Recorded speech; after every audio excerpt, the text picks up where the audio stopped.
आज कारगिल दिन आहे, त्याच विजयाचं सेलिब्रेशन आपण आज नक्की करू सगळे. पण याच विजय दिनानिमित्त डोळ्यात झणझणीत अंजन घालणारी ही बातमी, ज्यांनी देशासाठी जीव दिला, ज्या जवानांनी आपली सगळी स्वप्न देशाच्या पायाशी अर्पण केली, त्या जवानांची सरकारी यंत्रणा किती मुरदाड आणि बेफिकीरपणे वागते याची ही कथा आहे. गेली 49 वर्ष एक वीरपत्नी संघर्ष करते. तिची व्यथा ऐकून न्यायालय देखील सुन्न झालं.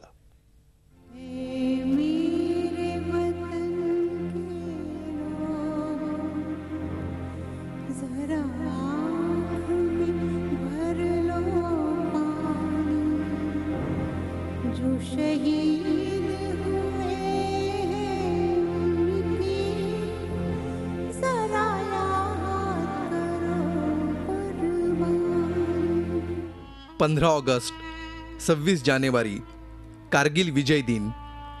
याच दिवशी आम्हाला जवानांची आठवण होते.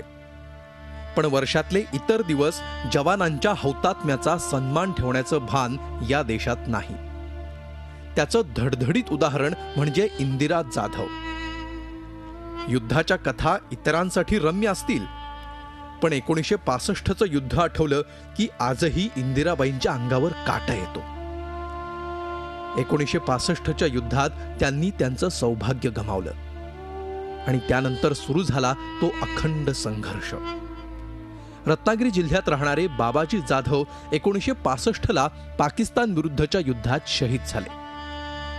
त्यावेळी इंदिरेचं वय होतं अवघं 23 वर्षांचं. पोटात अंकुर वाढत होता. पण बाबाजींच्या वीर मरणाची बातमी आली आणि सारं काही संपलं. कमनशिबी सून म्हणून सासरच्यांनी घराबाहेर काढलं. माहेरचेही परके झाले आणि पोटातला अंकुरही खुडला गेला. पण जगण्यासाठी शेवटी आधार घ्यावा लागला एका आश्रमाचा, तोही महिना 45 रुपये भाडं देऊन. आयुष्याशी लढता लढता दुसरीकडे ढिम्म सरकारी यंत्रणेशी इंदिरा जाधवांचा संघर्ष सुरू झाला.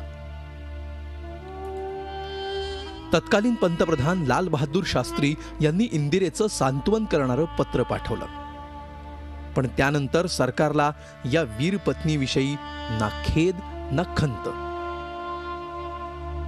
बाबाजी जाधव यांनी जवानांना मिळणाऱ्या शेतजमिनीची मागणी केली होती. ती मिळण्याआधीच ते 1965च्या युद्धात शहीद झाले. पुढे त्या जमिनीसाठी इंदिरा जाधवांनी प्रयत्न केले. तत्कालीन लष्कर प्रमुखांनी इंदिरा जाधवांना जमीन देण्याचं पत्र दिलं. त्यानुसार खेडमधली जमीन त्यांना देण्यात येणार होती.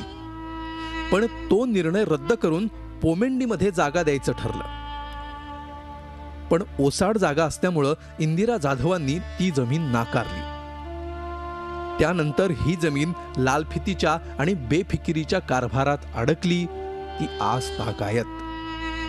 जाधवांना जमीन देणं तर सोडाच, त्या जमिनीचा बाजारभावाप्रमाणे मोबदला इंदिरा यांनी सरकार दरबारी जमा करावा असा फतवाही काढण्यात आला. त्यांना जो सरकारने शासनाकडनं जी जागा, शेतीसाठी जागा आणि घर बांधणीसाठी जागा, अशा 2 जागा जमिनी दिल्या जातात, देण्यात येतात. तर तशा ह्याने जो काही प्रयत्न त्या मिळवण्यासाठी जो काही पत्रव्यवहार किंवा प्रयत्न हे केला गेला, पण त्याला काही यश आलं नाही आज तागायत. शेवटी आयुष्याच्या संध्याकाळी इंदिरा जाधवांनी कोर्टाचे दरवाजे ठोठावले. वीर पत्नीची ही व्यथा ऐकून न्यायालय देखील सुन्न झालं. लालफितीच्या या कोडग्या कारभारावर कोर्टानं कडक शब्दात ताशेरे ओढले.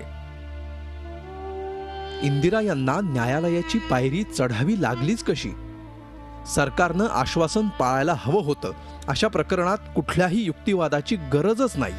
इंदिरा जाधव यांना जमीन दिली नाही तर 4 ऑगस्टच्या सुनावणीत 6 आकडी दंड आकारू असं न्यायालयानं खडसावलं. न्यायालयाच्या या कठोर शब्दांनंतर अखेर इंदिरा जाधव यांना जमीन दिली जाईल असं सरकारी वकिलांनी सांगितलंय. आमचा न्यायालयावर पूर्ण विश्वास आहे. जे न्यायालय करेल ते योग्यच असेल. गेली 50 वर्ष ही वीर पत्नी तिच्या हक्काच्या जमिनीसाठी लढतीये. आता सरकार दिलेला शब्द पाळेल आणि उरलेलं आयुष्य तरी इंदिरा जाधव यांना स्थैर्य मिळेल एवढीच अपेक्षा. कैलास पुरीसह अजित मांढरे, झी मीडिया, मुंबई. झी 24 तास रहा एक पाऊल पुढे.